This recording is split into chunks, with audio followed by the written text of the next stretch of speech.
So to start with, we I watched the video from the last session we used with the microphones, attempting to go ahead and pick up a clear audio.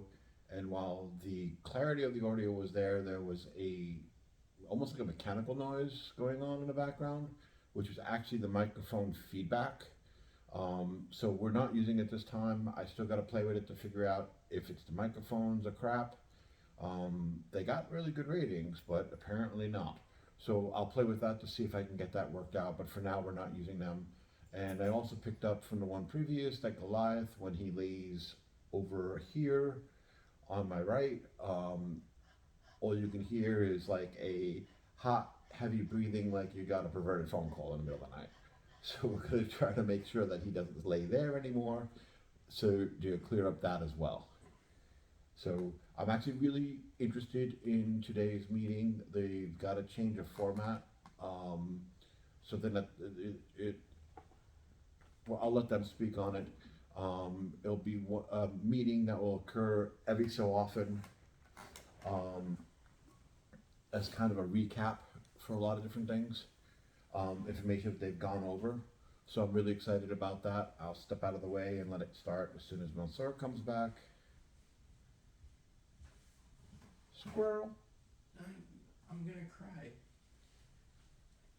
Do I need to bring my old notebook or?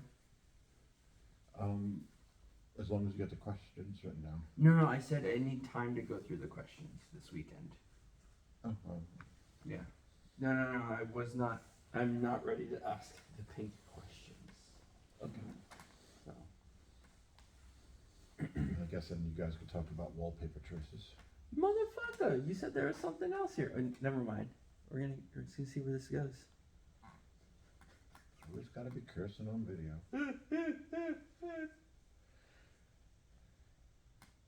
Heathen.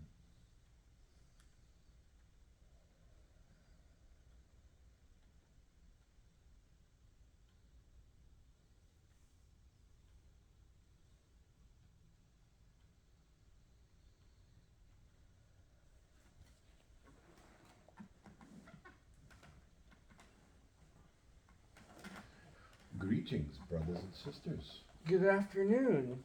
Good afternoon. And how are you today? Adjusting my seat, but I'm doing really well. I'm in a very goofy mood. How are you all? We are excellent. Excellent. So today's meeting, let us set a foundation for us to work with. This is going to be called a calibration meeting. The purpose of it is to go over information that we already gave you, and since the seeds have been planted, to allow them to get them some water to ensure growth. And we want to set the foundation with you, since this is concerning you, and to gain clarity and understanding of what our purpose here with this meeting is. There are no right or wrong answers. We are not going to be upset that you did not get the information. It's not the point of giving us an answer that you think will please us, to show that time and attention giving was well received. This is about you. This is about your mind. There is information that is given that, if you are not careful, goes into the mental garbage file. And we want to make clear why we say this. What is a mental garbage file? For example, let us say that you learn how to fix cars this lifetime. You have all of that knowledge inside your head. You know what is on the inside of an engine based on its type, and can see through that engine and almost hear it and know not what's not working, what needs to be removed, what needs to be replaced, based on all of the symptoms being presented. Experience, knowledge. When you pass, that does not come with you. When you take a new life, you have to relearn how to fix a car from scratch. What may be present is the energy imprint of it, where you learn it quicker and faster than you did the previous lifetime.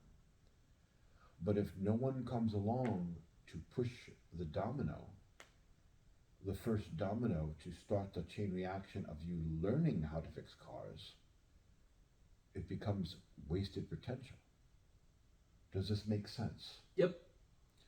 And so when you encounter spiritual information, nature of the mind, information concerning about you, there is the point of being able to conceptualize it, and then it sits there with a satisfaction that you can, and that is enough. That file will go in the garbage, so to speak, when you pass. It does not come with you. And so everything that we have said will need to be relearned. And this can become a problem because what we are sharing is not common knowledge. And so the chance of someone pushing that domino becomes rarer still. Does this make sense? Yes. And so the calibration meeting is designed to ask you questions to see where this information has ended up. Not for us, not for them, but for you. Other than that, it serves no purpose. Information that is gleaned in such a way must move from knowledge to experience. It is like explaining how to play the viola, how they construct the instrument, the timing of the music, understanding how to read music, understanding the different types to play. But that has nothing to do with actually playing the instrument, does it? Mm-mm. It is only when you pick up the instrument and actually play it that that knowledge begins to make sense from experience. It's funny you bring that up because I'm picking it up tonight. We're sorry, what? Oh, it's funny you bring that up because I'm picking my viola back up tonight. Ah, what a coincidence. You guys mentioned that multiple times. And so, the first question for you. Well, the meeting was really supposed to be 2 parts, but we have a feeling the first part will take up so that it takes the room of the second part. The second part of the meeting, we were going to look into and call it the pink meeting. A little humor on our side. I love it. And the point of it was to go back over all of the questions you put inside in pink, to have you read the questions and go over the information to see what has been missed, what did you want to know, and what still needs to be covered. Yeah. And we are going to go through a time period of doing this type of a meeting whenever we are, so to speak, about to shift gears, where we are going to change subjects and go in a new direction. What we have been teaching and demonstrating has gone to its fullest expression, which doesn't mean it can't come back into play to go over again in a different form or different way. But for now, it is complete. So let us begin. The first question we have for you is we would like you to explain to us what is the purpose of your thoughts and emotions.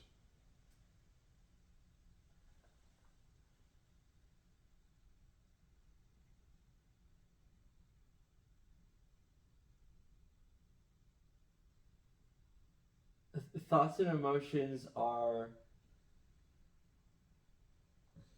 a way of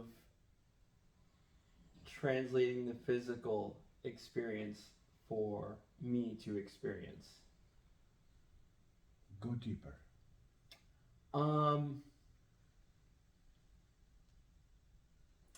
So we're in this physical body with our senses and touch, sight, sound, and all that. And we, consciousness, experience through the body. And when we pick up the weight and the texture and the colors and the scent of the book, get translated through the mind into experience. Okay. It's like taking the physical sensations and going through the medium of the mind to experience. Okay. Pretend we don't understand. Demonstrate that principle for us. Give us an example. Explain from beginning to end how that works. Help us understand. Let's see. Okay. Can you right now smell this tea? Without going through the channel, would you be able to smell this tea? While you're in the body, yes. While you're not in the body? No. We would not smell because we do not have a nose. And so, in the body, we have a nose, and all the nose is doing is picking up sensations, and the mind translate those sensations into experience. You can experience scent through the body, but without a body, you can't experience scent. Okay. So how does that relate to thoughts and emotions?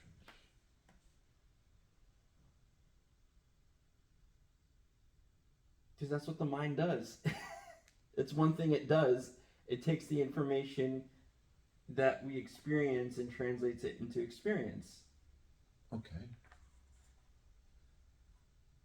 Through smelling and touching and feeling? Yeah. Okay. So, give us an example in your experience how this has been used as a tool for studying your mind. How would we use that?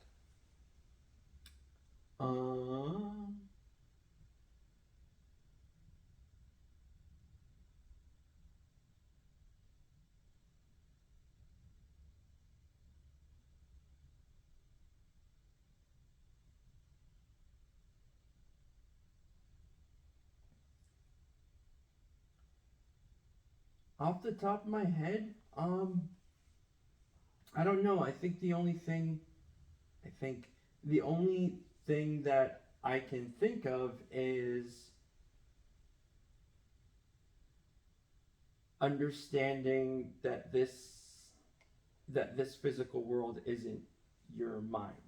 The mind is making the thoughts to interpret this experience. Excellent. Okay. How did that feel for you while you were sharing that information? Was it clear? Were you struggling? Were you grasping, trying to put it into words? Yes. Okay.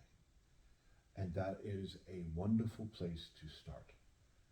This would be an example of working with the information to make it bloom into personal experience. It won't mean anything until you could pick it up and play it for yourself and have sound come out of it. That's just the initial phase. Then you learn to get to notes. Then you learn to string them. Then you learn the finer aspects of playing those notes. And then you learn to play with others. And at this point, you are still conceptualizing what the instrument is, Mm-hmm. and have not, as of yet, picked it up and played it. that is not a fault. It's being real with where it is and what is occurring. And the reason why we say this is because with no work, no focus, no discipline on working with that tool,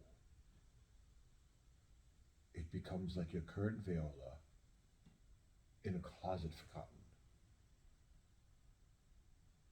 And while you know how to play that viola, a better example would be the sound drums our son has. Mm-hmm. He does not know how to play them, but yet they are there. It is the idea of having an instrument, but not the joy of having an instrument. And so the seeds will die because they are not giving attention. And without attention, there will be no growth. And while during the meeting when we explained it, it was apparently clear that was our light coming through, illuminating the tool and the concept.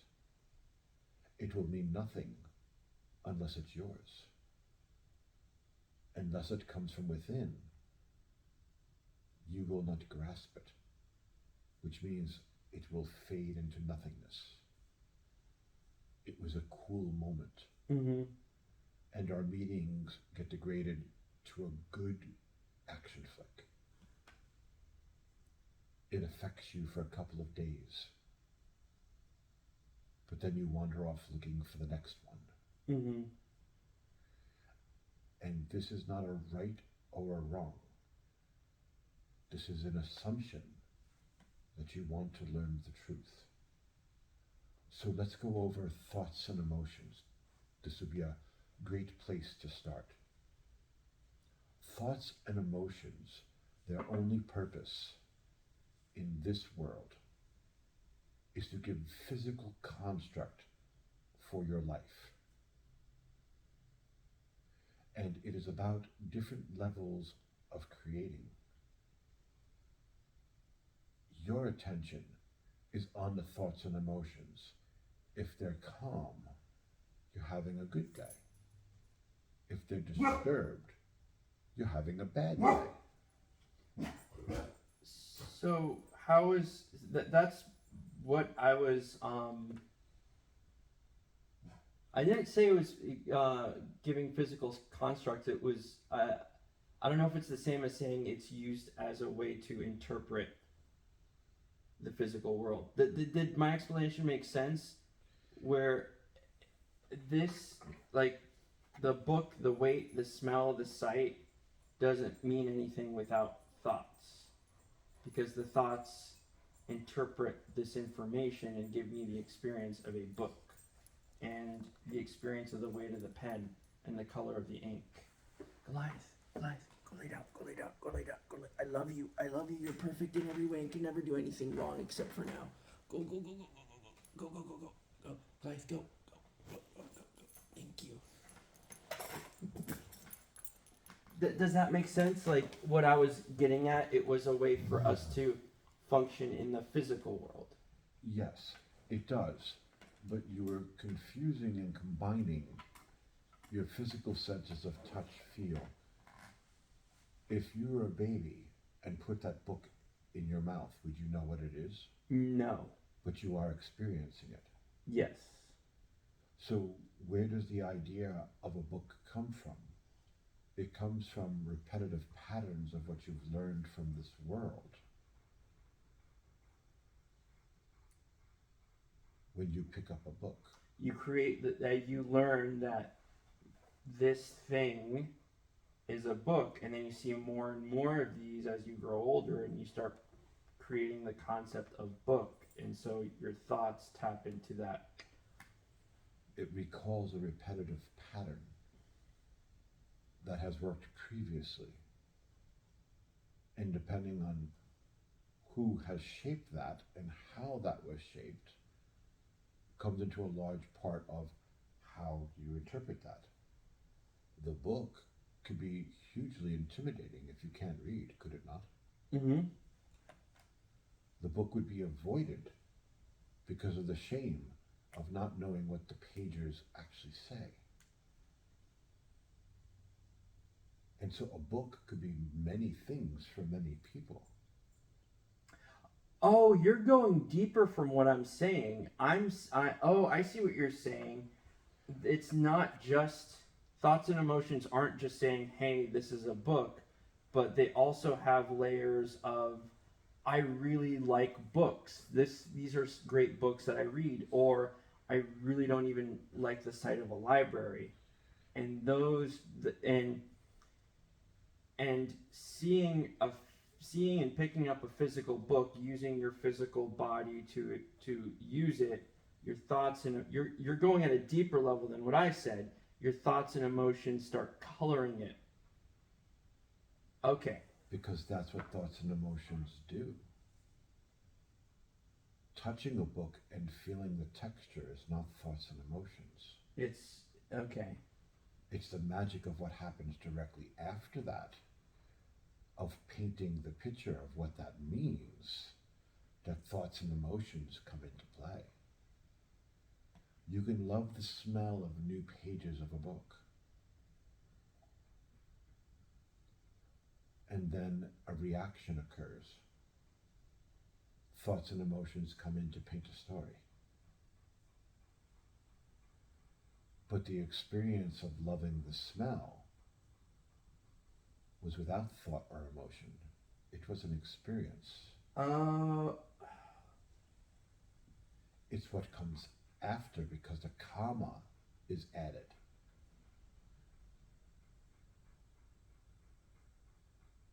Perhaps the smell of the new book brings up a regret of a job that you had working with books that you didn't take. Perhaps it then comes up to a story from a movie that you saw, of magic coming from the book, which is recalled by the smell. Oh. And a whole fantasy lays out of an adventure tale, all triggered by the smell of a book. So you're saying you don't need to, I'm assuming I was making the assumption that you need thoughts and emotions to experience the physical world, but what you're saying is you don't need thoughts and emotions to experience it, they just color it. We are giving our perception on that. It's up to you now to discover that. So you touch the book and you get the feel. And you have that experience of loving being around books. Mm-hmm. What are you thinking and what are you feeling in that moment? And often it becomes confused because you focus on what comes after. No. Just the initial contact. A baby has a book in its mouth and is chewing on it because it's one of the ways it first comes in contact with the world. Touch and taste.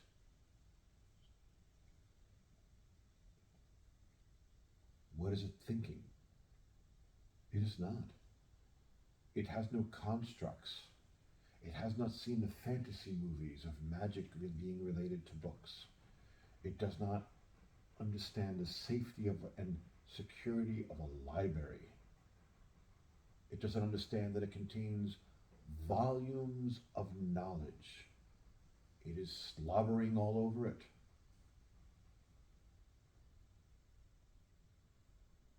The baby is lost in the experience of the taste of the book.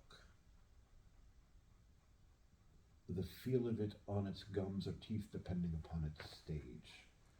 The weight of it.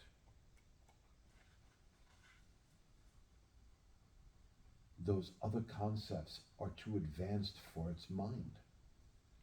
It is lost in the experience of the book. There is no comma.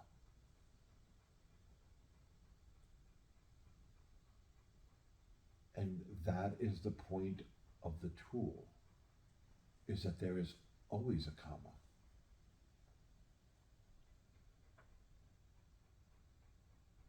The moment you experience something, you'll have that flash of whatever that experience is for you, comma, in comes the thoughts and emotions racing to color a picture, whether it's fantastical, related to something in your life that causes a regret, related to your life to something that was a good time. Oh yeah, you did say it projects the who, what, where, when, why. Okay, so I totally missed. That's a very important part of it. It's not just the layer of experience. It's adding stories to it. Correct. Okay. So then I was off. Okay. It's a story that you don't realize you're being told. You don't question it. You They aren't react to it. They aren't thoughts and emotions aren't experience. No. What you're experiencing, what you call experience, is a reaction. Because whatever the movie is, you are stuck to a chair with toothpicks under your eyelids to force them open. And you must react to the screen. In fact, you don't know you're in a movie. Sometimes you do. Most times you don't. You don't even question it. You are lost in the experience of the reaction and calling that experience. And you are chasing the imaginary who, what, where, when, or why, believing it is real.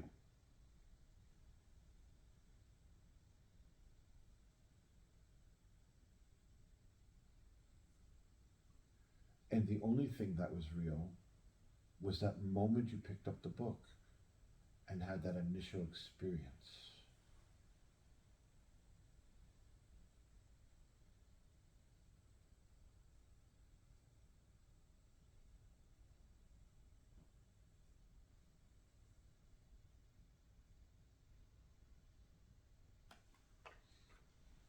Now, as to why this knowledge is a tool of understanding the purpose of thoughts and emotions. As we were saying before, when you experience them, you count them as real. You count them as the point of the experience. You ignore the initial touch of the book and the experience of being with the book, which was more than just a physical sensation of touching the bindings.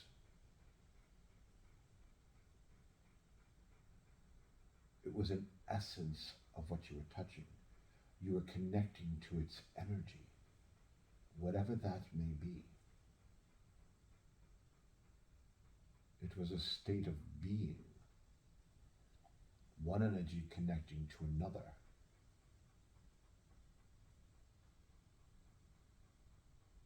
But that is ignored. And our evidence to you is that how do you hold your conversations? I was thinking. Mm-hmm. I was feeling. You saw me catch it, right? I'm upset. Correct. Where is your attention? On the illusion, not in the moment. So then how do I answer questions without thinking?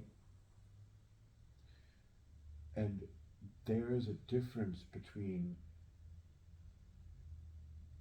asking us how to make a good brownie recipe. And if we were going to answer such a question, we would pull up the information in our mind, well, in this situation, our son's mind, get it organized and listed out, and then list it for you. And then share personal experience with it for do's and don'ts, things to watch for, where problems may occur, to make sure that it comes out perfect. Not too gooey and not too dry. Stick to the roof of your mouth with a burst of chocolate goodness. That was using our mind to answer a question. But we did not end up at the mall harboring a time when we tried on a pair of dress pants that didn't fit and feeling fat. See the difference? We did not get dragged by the question. When you talked, you don't tie it to those emotions. When you are answering a question, how does that make you feel? What are you feeling right now in the moment about what we just asked? And you would stay in the moment and just simply feel it. Now, from entering that energy, you may have experience of moments opening up, showing you past, present, future, how it's connected, how it unravels, how it's been affecting you, where it started from, but you're still expressing it from the moment that you are experiencing it. What you are not doing is being dragged through time. Okay. Your thoughts and emotions are not giving a reason to a state of being.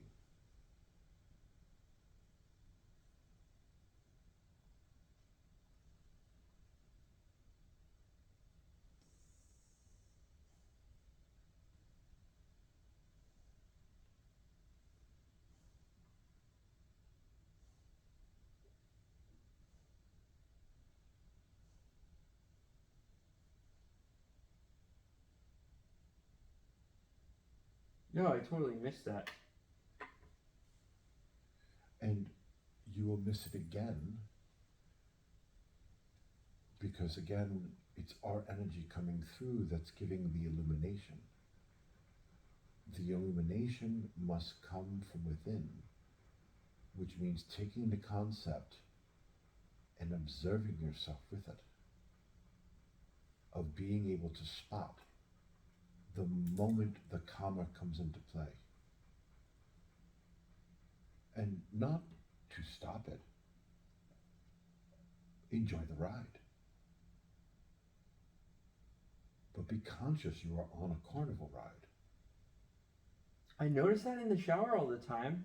I catch myself not enjoying a shower, and I say, "Oh, look, yeah, this is what I'm doing. I'm starting to put. I put stories, and I've said it to myself so many times in the shower. I'm not enjoying the shower because I'm creating all these stories. I'm creating all these plans, and I try to control it, and I say, nope, just go, just plan, decide, debate between peppermint and lavender, or using both, body wash, sit there and debate for 2 minutes, and I watch it, just my mind debating all the time. Good. And understand the principle that we're suggesting. Let us put it to you this way. You eat food and your stomach gets upset. But you observe what you're eating and you learn it's raw garlic that's causing the upsetness. Hey, Goliath. He sounds like a pervert. Come here. Should I get him? Should I move him away from the camera? We can't hear him, but then again, our son has forgotten his hearing aids in. Yeah, he's panting really loud. Come here, Goliath. Goliath, come here. I hate to kick you out, but you sound like a pervert. Alright, right there.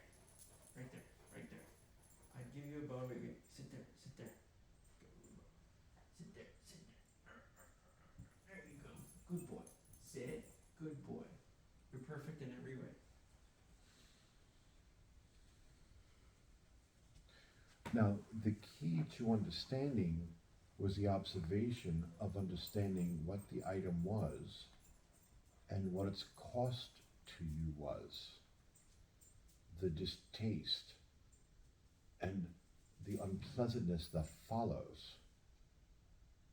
This is very different than just simply stating every time I eat, I have an upset stomach. One provides answers, the other one is complaining about an experience. And so the connection here that we're bringing to your mind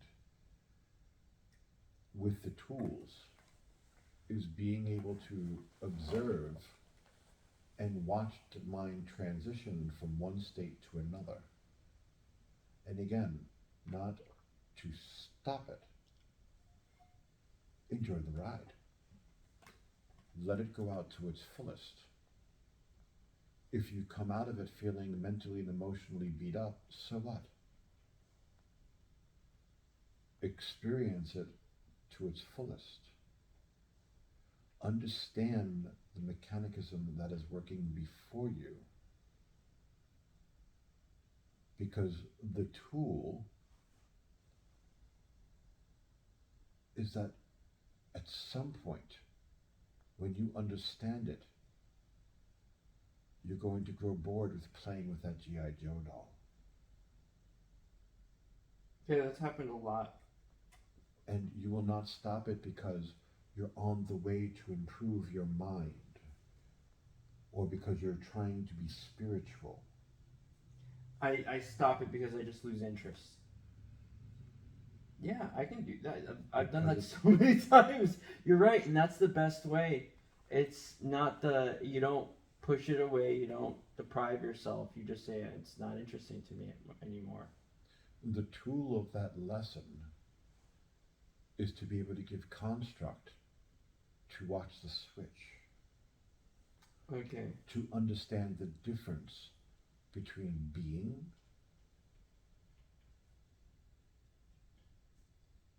and being an illusion, which is an illusion within itself. I don't understand what you mean. The difference between being and being an illusion. When you pick up the book and you have that experience when you touch it, whatever that is for that brief moment, that is living life, that is real. Comma, now you go into a fantasy in your mind about magic pouring through the pages, runes appearing on it, telling you you are the chosen one, and you get transported to a magical land. And within all that, you go through trials and tribulations, which, funny enough, match many of the pains that you're currently holding now, which can go disastrous for a time, or you become heroic. Have you ever had one such fantasy suddenly become real? Mm-mm. They remain a fantasy. But the emotional and mental reactions while the fantasy was going on, and here's the key, it's not the construct of what the focus was. It was the mental and emotional reactions from within it that was the issue. Say that one more time.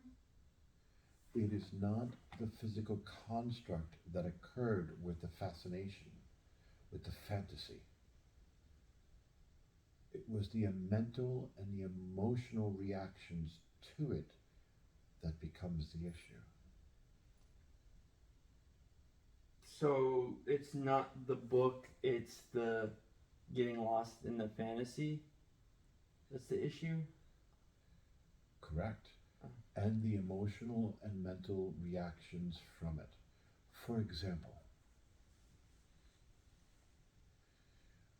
let's just say you're going to meet an old friend you haven't seen since high school. And in high school, You were bullied and there was lots of pain there.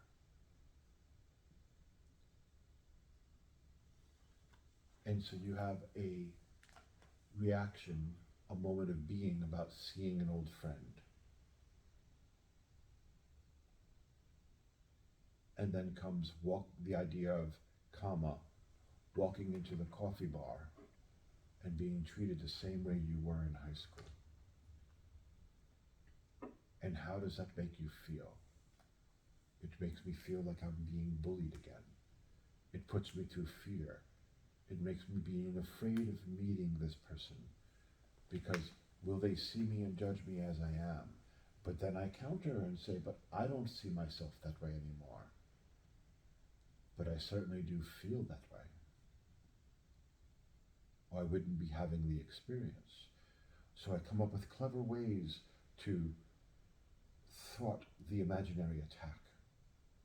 I go through scenarios and practice until I feel comfortable I can handle this.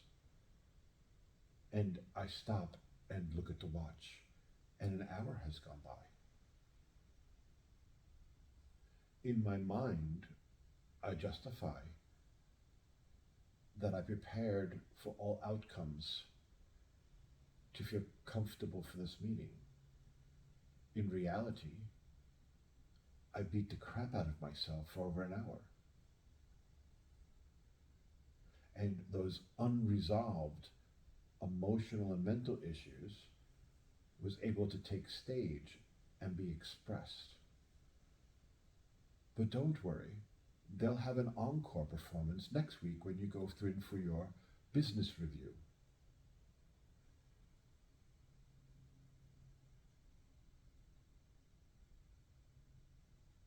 And they will constantly color your perception of yourself in life.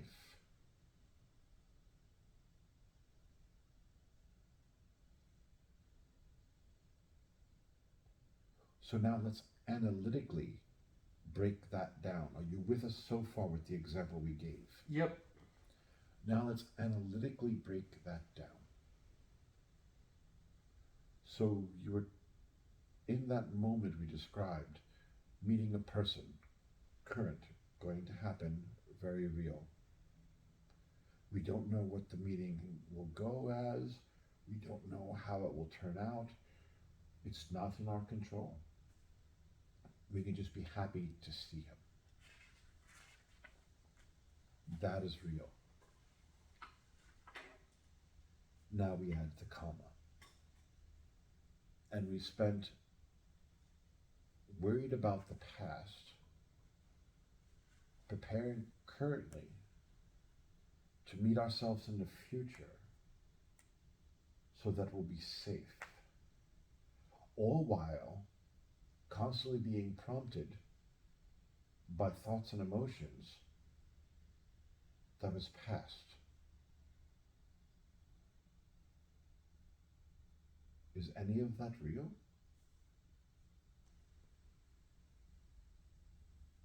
Nope. Does any of that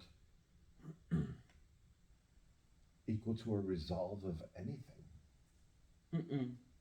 It just maybe makes you feel comfortable after all the beating up. Mentally. But reality is, Then you forget about it when it happens. you feel like crap. And you carry it for hours, if not into your full day, of an emotional echo of this energy that was created, still coloring your perceptions. When you have a bad dream that seriously disturbs you, does it travel through your day? Mm-hmm. The difference is that you knew it was a dream, but you could still feel it when you're talking to someone, when you're going to a meeting, when you're answering an email. Whatever your daily activities are, you feel that energy coursing through you. And it can take the day, a couple of hours, or a couple of days to cycle it out, where you feel back to center.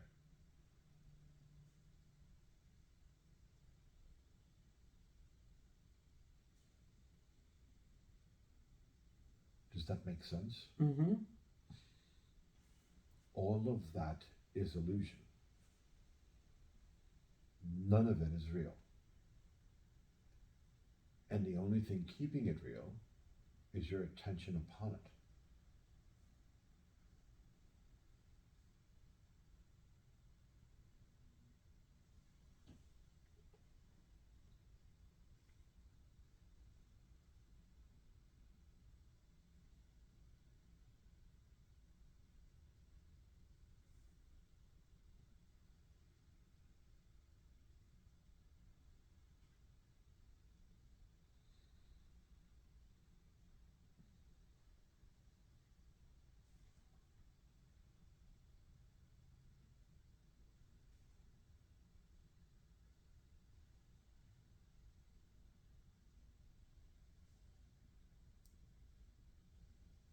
Is it normal for as we're going through these lessons, I've noticed my thoughts and emotions getting louder and louder and crazier and more unbearable. And at first I thought, holy shit, I'm losing it. And then it hit me. No, it's always been there. I'm just noticing it more. Correct. It's funny because I've been working through for a while. I never realized I have worth issues. I never thought I had worth issues, but I've actually confronted. Holy shit, I do have worth issues. It just comes in so many different stories that I paint over it, and it's hitting me like a motherfucker today, and especially right now. And here is our point to you. Sorry for saying that word. I'm trying to watch my language. Watching the videos, I realize how salty I am. And here is our point to you. You have a work issue. And so you've separated it into one of your little selves. But the issue is not a work issue. That is the illusion. Because what is throwing the matches is present. It always colors your thoughts and emotions. It's what they give construct to.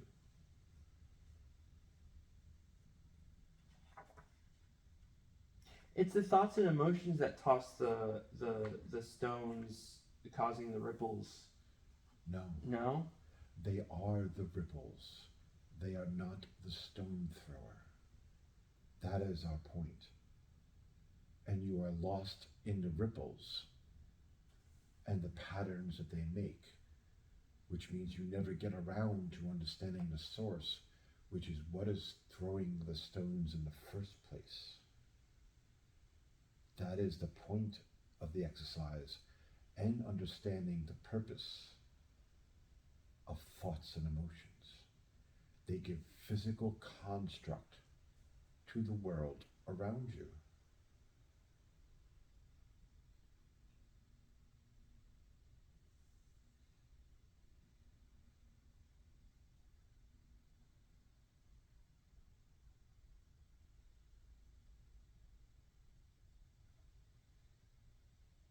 Let us put it to you this way. The scene from Avengers, actually it was Iron Man, our apologies,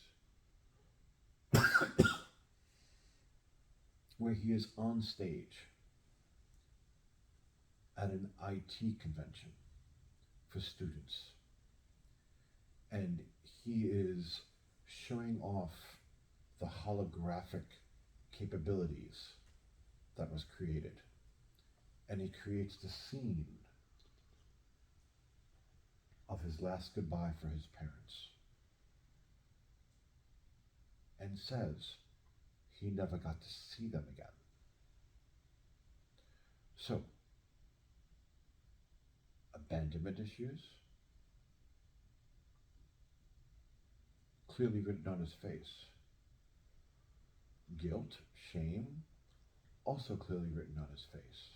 Regret, also clearly written on his face. Now, a movie scene, fantasy, but we can use it to learn. The projectors are the thoughts and emotions. They created the piano, they created the walls, his mother, his father. Are you familiar with the scene? Yeah, it's the beginning of one of the movies. So the projectors are the thoughts and emotions. They're giving the physical construct, the who, the what, the where, the when, and the why.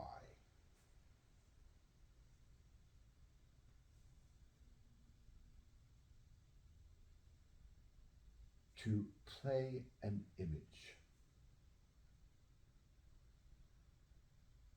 to give you a this and a that.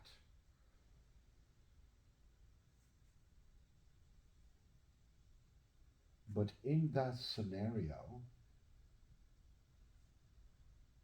you can't call the projectors the source of the mood of what's being projected. Surely it put the mother, the father, the young him, the drapes, the windows, recreated the room perfectly, set the scenario. They reacted to something to create that. What was that?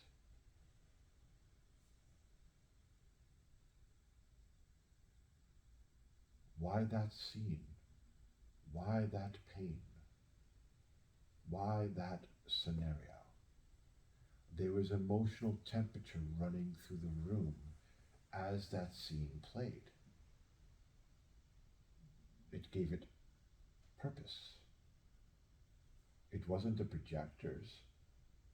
They're simply playing out what they're being told to. So, who threw the stone to set the projectors in motion? Why the painful scenario? Why not a day on the beach?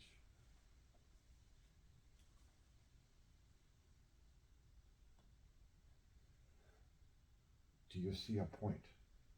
I do. I want to give an answer, but it's complete bullshit, and I don't feel comfortable saying it. So I want to sit and Then sit and contemplate. just notice. I think sit and notice, because I've contemplated it enough. We've talked about it before, and I just sat there and contemplated it and get frustrated. Then speak your frustration. And this might be more mental bull crap. But it's as though I want to keep experiencing it, so I keep tossing those stones and, oh, I really like this pattern. Let me keep doing this, which is why I'm consistently running through the same. Well, I'll use, I mean, drug addiction's been a really good one for me. I think it's a great example. I think it's a really good example, and I've noticed it in Germany during a workshop. Like when I gave the example of different addictions I've had, it really hit home to a lot of concepts. But it's like this. So I'm the one throwing the stones because I really enjoy the patterns. I really like the thoughts and emotions, the ripples. Ooh, I get fascinated. And even though I hate it, and I'm tired of trying to control, like, settle myself because of all these ripples and everything. I'm getting something out of the experience of turmoil and all that crap. And so going back to drug addiction, I keep using because I'm still fascinated with that experience of being high or being buzzed or whatever you want to call it. And I'm the one who does it. I'm the one who keeps doing it. Even though I say I hate it, I get something out of doing it, feeling the high and then hating myself. Constantly. All I had to do, and all I did to stop, was stop using. That's really all it comes down to. Like, you just stop it. It's you stop it. But until you get tired of it, until I was bored with it, I'm like, this isn't interesting to me anymore. I stopped throwing those stones. So that's what my answer is. I'm the one who causes it because I'm so fascinated with the ripples. But then again, that's just mental BS. Not necessarily. Does that make sense? Like, it does. We're going to sharpen it for you. And this comes into human nature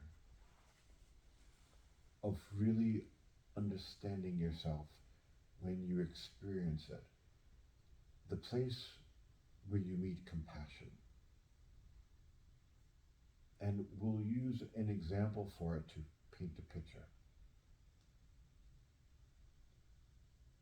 There's something in the bedroom that's horrible. Horrible. You know this. You don't know what it is, but you know it's horrible.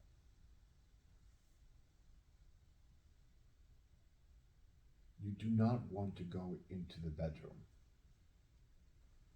because then you'll see it. And once you see it, you'll be exposed to its influence. And so in protection, you've come to the living room. With us so far? mm-hmm. But the living room is on fire. It stinks. There are bugs. You itch constantly. The water source is dirty. It's quite miserable. Wouldn't you agree? Mm-hmm. But what is it not like? Whatever is terrible in there. In your example, you were throwing the stones because you enjoyed the experience.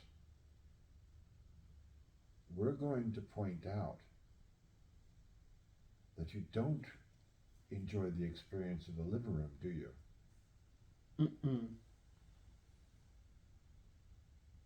But is that worse than what you know is in there? Mm-mm. But you don't know what's in there, do you? Do you see the catch-22? Yeah, because if you go in there and it is what you feared, you can't unsee it and can't unexperience it. But how did you describe it? It can't be worse than what I know is in there. But that's just it. You don't know what's in there.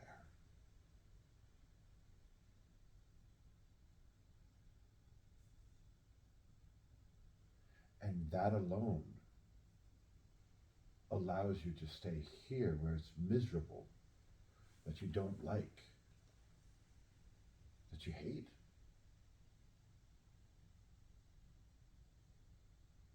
But that is more tolerable than what you think you know is in there. And that is what we point to with the Iron Man reference. We want to go back to that. Okay. Who was setting the projectors in motion? And the answer is Tony Stark. Yeah, that's what I was going to say. He's doing it to experience it again. Over and over again. Because without the projectors, he doesn't need them. It's still in his mind. It's still in his emotions. The projectors only made it that much more real. But Tony Stark's character has a need to prove himself. He has a need to show that he has worth. He needs to show that he is dependable. And he's so dependable to the point of constantly breaking himself from overworking and overachieving. What is he constantly trying to prove? Whatever is in that room, that's false. His entire life was set up, being whipped by that demon and running. It was in every interaction, every event. And yes, he used it to make himself brilliant.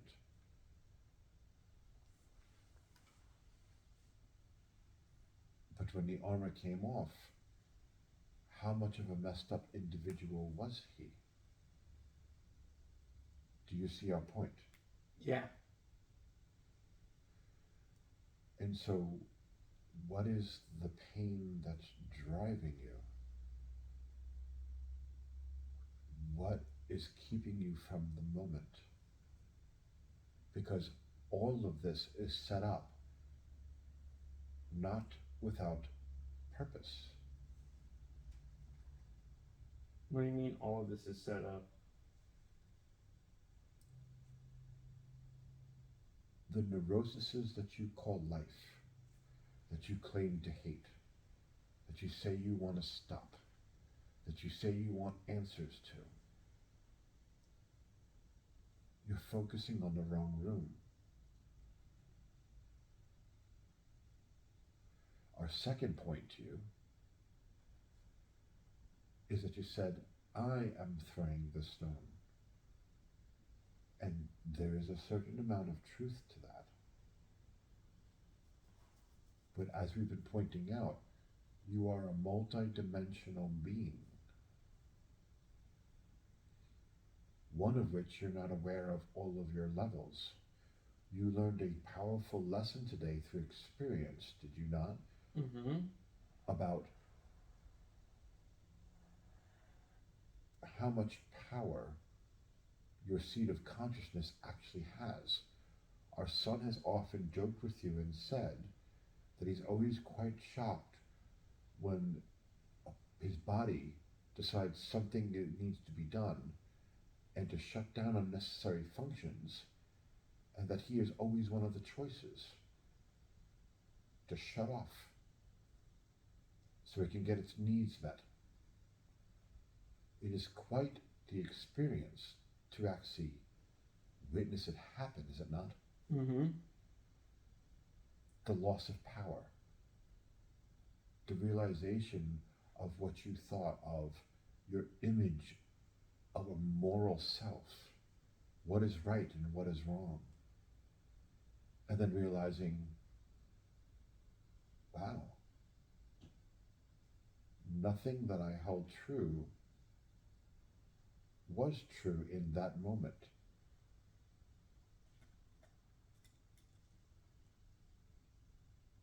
Because I was out and this aspect was in. And so we bring to you the perspective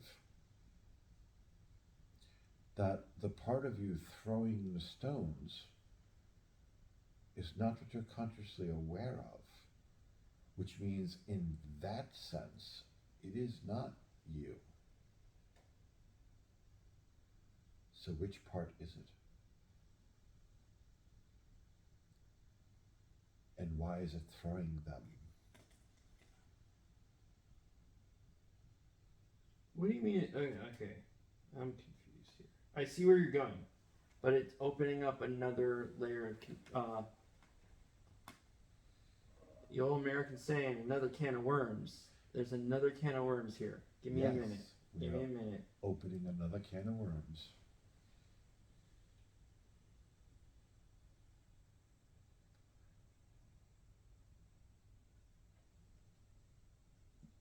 But to quote a meme that our son read yesterday, And so I opened a can of worms and sat it down. And all they did was sit there. It wasn't the chaos I was expecting.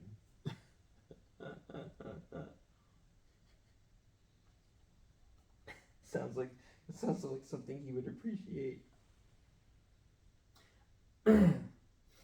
It's not me throwing the stones, but an aspect of me.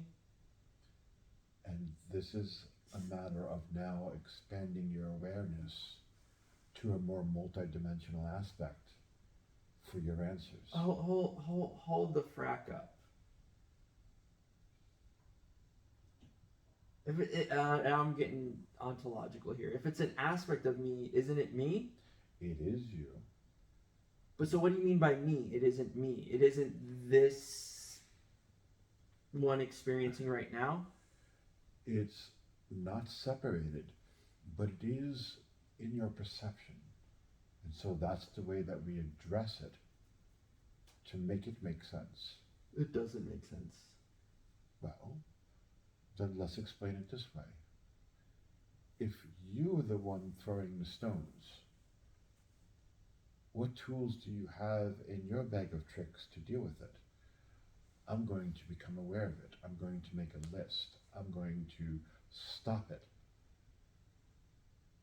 If you could stop it, don't you think you would have?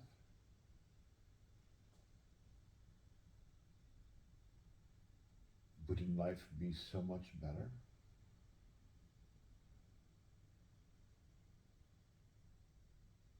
Our hand is moving. How annoying. If we could just stop it, wouldn't life be better? But we're not the impulse that's making it move.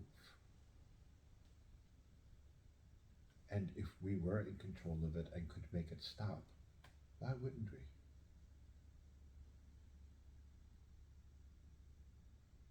Why wouldn't we?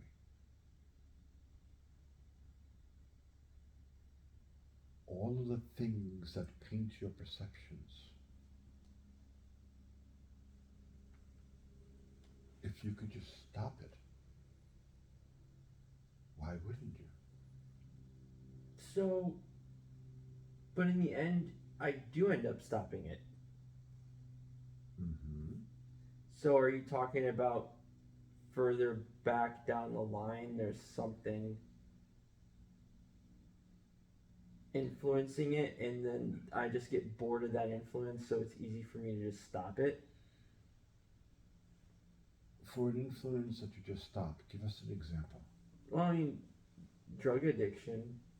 I think, like, I really like that as an example. I think it's a powerful one. Mm-hmm. I grow bored of it. I get to the point where it's like, I'm done with this. It's not interesting to me anymore.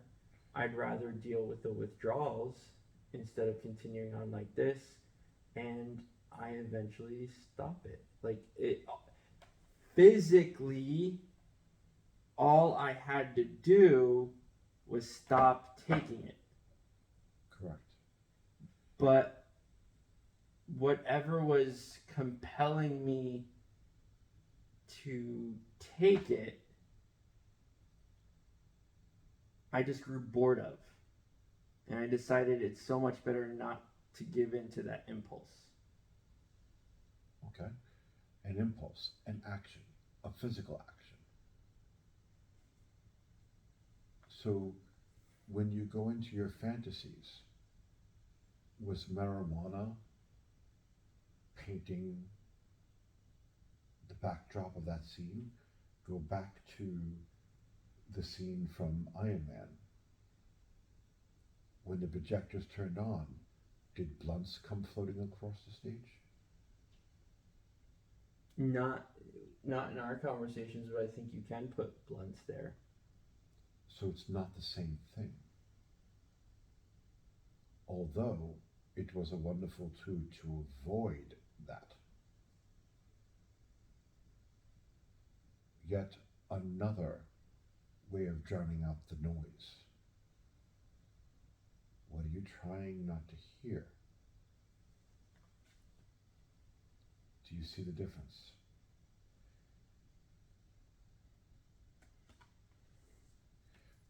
Go back to the scene with Iron Man. Mm-hmm. The thoughts and emotions are the projectors. But there was a painful intent projected through that. Always there. Always ever present. Except it's not conscious, but it does infiltrate everything you perceive and think about what you're currently experiencing. Mm-hmm. And so I grew tired of leaving the laundry and dropping it wherever I took my clothes off, and learned to put the clothes in the laundry basket. And I feel so much better about myself.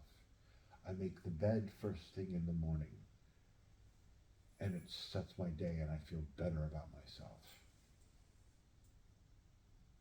And all of that is true. But you're still watching that scene. It's still playing. Who keeps putting that in the projector? Oh. And keep in mind, Oh, I see what you're saying. Those other things were ways to just drown it out. It's still playing, but I was escaping through drugs and other things to drown it out. and if you, as you know yourself now, not including other aspects of your, you know, larger personality, if you could have stopped the projector, wouldn't you have done it already? Yep. But you're dealing with the reaction Oh. from the projector. Oh, hold up. Okay. Oh, wait 1 second.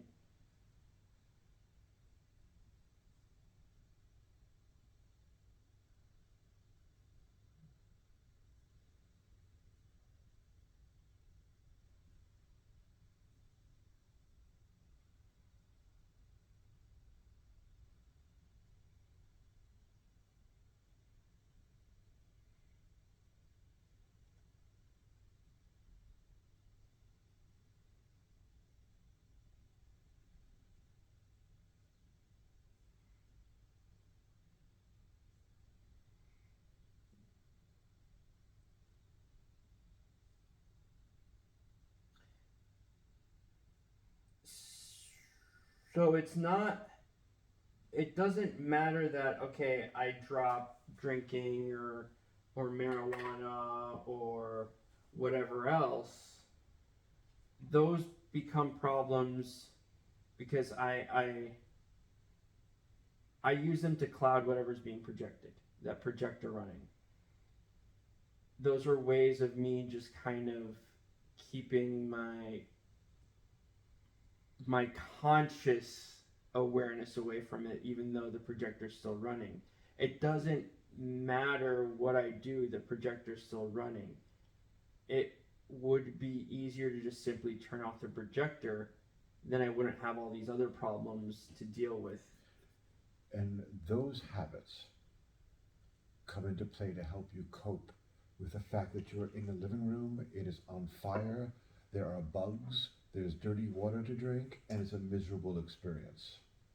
Yeah, but if I didn't have all that shit, if it was a nice little balanced living room where I'm very centered and all that goody, I wouldn't need those tools. They're not helping you deal with the stone thrower. They're helping you deal with you and your coping with staying in a place that you don't like, you're not happy with, but you know you can't change. because that would mean leaving this room and going into the bedroom. And we won't do that, will we? This pain will have to do. The pain we know. The pain we're used to. The pain we can conceptualize. We call it normal.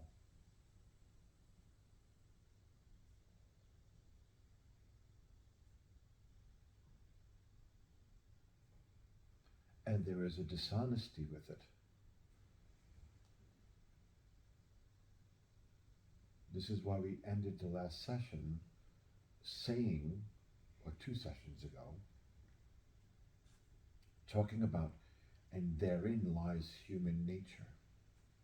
Mm-hmm. You don't like change.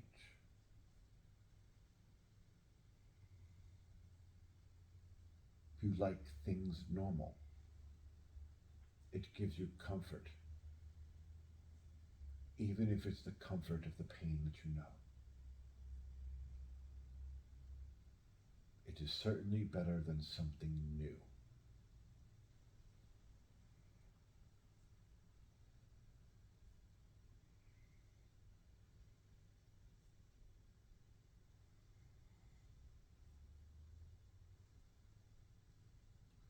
And none of that has anything to do with what's in the bedroom. But what is in the bedroom is influencing your daily experience in the living room. Oh, pause 1 second.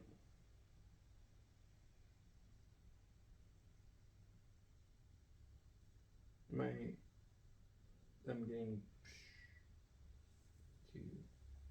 And actually, Is it a good break time? yes, All right. let us break.